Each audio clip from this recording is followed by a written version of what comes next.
Assalamualaikum warahmatullahi wabarakatuh. Saya Muhammad Satria Akbar sebagai perwakilan dari kelompok 2 yang beranggotakan Rodrik Enrico Warubu, Gabriel Siagian, Rizky Rahmatullah, dan saya sendiri. Di kesempatan kali ini, kami akan menjelaskan perbedaan antara JVM dan DVM.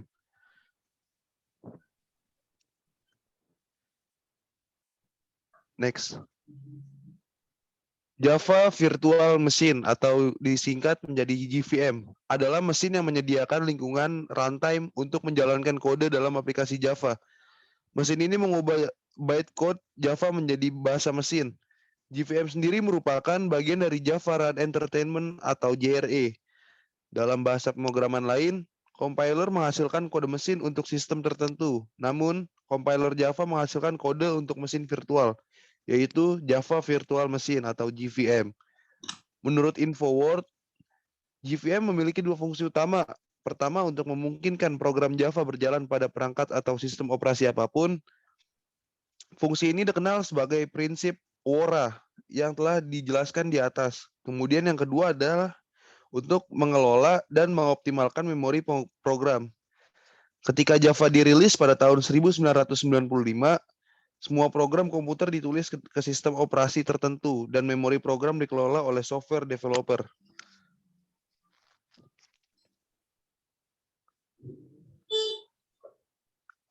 Arsitektur dan cara kerja JVM. Dari class loader ke JVM memory, lalu di execution engine, lalu ke native method interface, lalu ke native method libraries, sesuai urutan angka di sini. Next. 1. Class loader. Menurut Geeks, class loader secara umum bertanggung jawab untuk 3 tugas berikut. 1. Loading.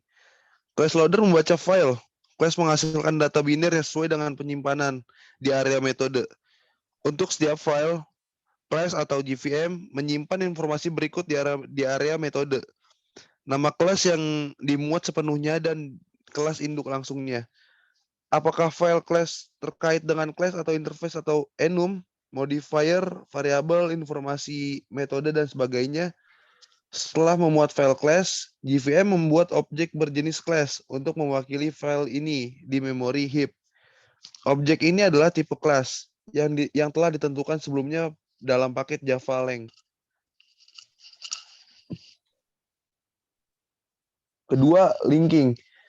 Tugas linking pada JVM adalah melakukan verifikasi persiapan dan sekali waktu melakukan resolusi. Verifikasi ini dilakukan memastikan kebenaran file class, yaitu memeriksa apakah file ini diformat dengan benar dan dihasilkan oleh komputer yang valid atau tidak. Jika verifikasi gagal, kamu akan mendapatkan pengecualian runtime, Java Lang Verify Error. Persiapan, JVM akan mengalokasikan memori untuk variabel kelas dan menginisialisasi memori ke nilai default. Resolusi, yaitu proses mengganti referensi simbolik dari sistem dari tipe dengan referensi langsung. Ini dilakukan dengan mencari ke area metode untuk menemukan entitas yang diferensikan. Ketiga, initialization. Dalam fase ini, semua variabel statis ditetapkan dengan nilainya yang ditentukan dalam kode dan blok statis jika ada. Ini dijalankan dari atas ke bawah dalam sebuah kelas dan berdasarkan hierarki kelas.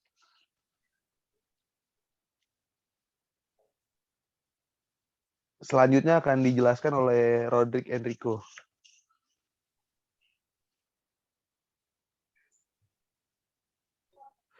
Dua, JVM memory. A, method area. Di area ini semua informasi tingkat kelas seperti nama kelas, induk langsung, metode, dan informasi variabel dan sebagainya disimpan. Maksud variabel statis. Hanya ada satu area metode per JVM dan itu adalah sumber daya bersama. B, heap area. Informasi dari semua objek disimpan dari heap area. Meski demikian, hanya ada satu heap area per JVM. Ini juga merupakan bagian dari sumber daya bersama. Yang C, stack area. Untuk setiap thread JVM membuat satu tumpukan runtime yang disimpan di stack area.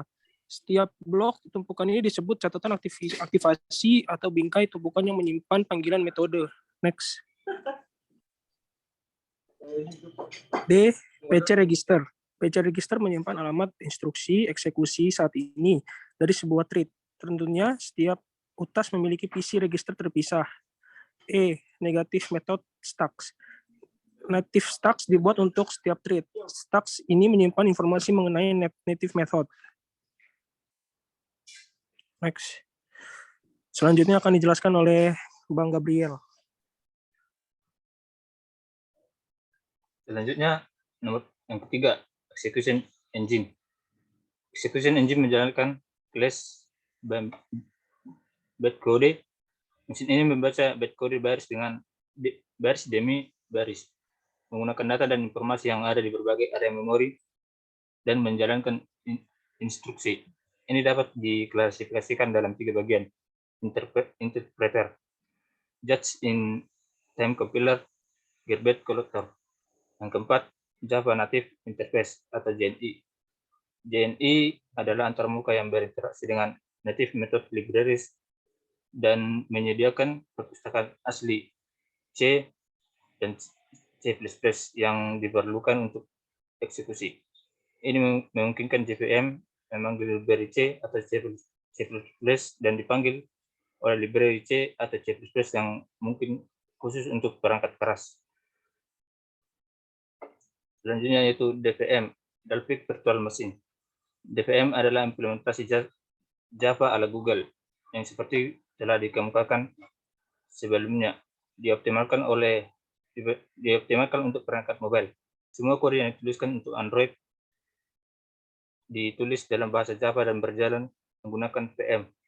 Dalvik berbeda dengan Java tradisional dalam 2 hal penting, yakni 1. DVM menjalankan file dex yang dikonversikan waktu kompilasi dari file standar, kelas, dan file jar. File dex lebih padat dan efisien ketimbang file kelas. Sebuah pertimbangan penting yang ditargetkan Android untuk memori yang terbatas dan perangkat dengan tenaga baterai. Yang kedua, library core Java yang ada di Android berbeda dengan library Java Standard Edition atau Java SE dan library Java Mobile Edition atau Java ME. DVM menggunakan perangkat yang ditangani menggunakan kernel Linux untuk menangani fungsionalitas low level seperti security, thread, dan manajemen proses maupun memori. Juga mungkin untuk menuliskan aplikasi dengan C atau C++ yang dapat berjalan secara langsung di bawah sistem operasi Linux. Jika dibutuhkan kecepatan dan efisiensi, C atau C++ untuk pembuatan aplikasi. Android menyediakan fitur yang dikenal dengan nama Native Development Kit atau NDK. NDK memungkinkan pengembangan untuk membuat library C++ menggunakan library libc dan lib yang memungkinkan untuk mengakses ke OpenGL. Berikut adalah contoh gambar DVM. Next, apa tujuan dari mesin virtual Dalvik? Dalvik di virtual machine DVM adalah memori virtual yang dioptimalkan untuk perangkat seluler. Ini mengoptimalkan mesin virtual untuk memori, masa pakai baterai, dan kinerja. Dalvik adalah nama sebuah kota di Islandia. Mengapa kami menggunakan DVM di Android? Salah satu alasan utama menggunakan DVM di Android adalah karena ini mengikuti model berbasis register dan jauh lebih cepat daripada model berbasis stack. Sementara JVM mengikuti model berbasis tumpukan yang membutuhkan banyak memori dan juga lebih lambat dari DVM. Perbedaan JVM dan DVM.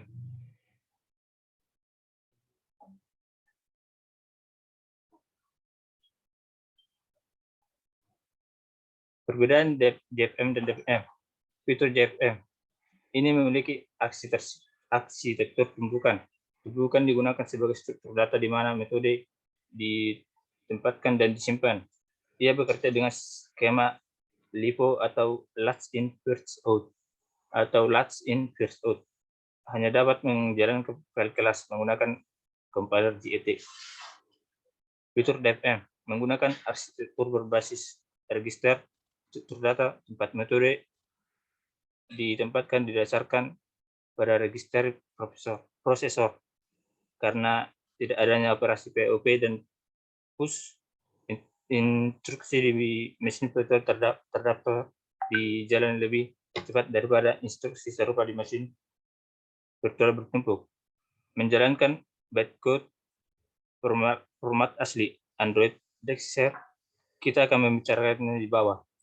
Mengonversi file kelas ke format DEX dioptimalkan untuk eksekusi pada FM Dalvik. Tidak seperti file kelas dan file DEX berisi beberapa kelas sekaligus. Baik, terima kasih dari kami kelompok 2. Jika ada kesalahan kami mohon maaf dan akhirnya kami ucapkan terima kasih.